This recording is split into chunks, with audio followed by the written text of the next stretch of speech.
Alright, today we're installing the Cobb SF intake. Just got it in the mail. Waiting for this for quite a while. Here's all it came with. It got the filter and a clamp. This is the support bracket for it. This is the tubing that goes from the filter to the hose. That's where your MAF goes.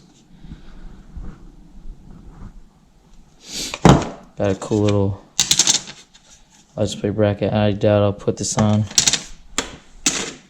And then here is the actual filter hose. And all the accessories. So pretty much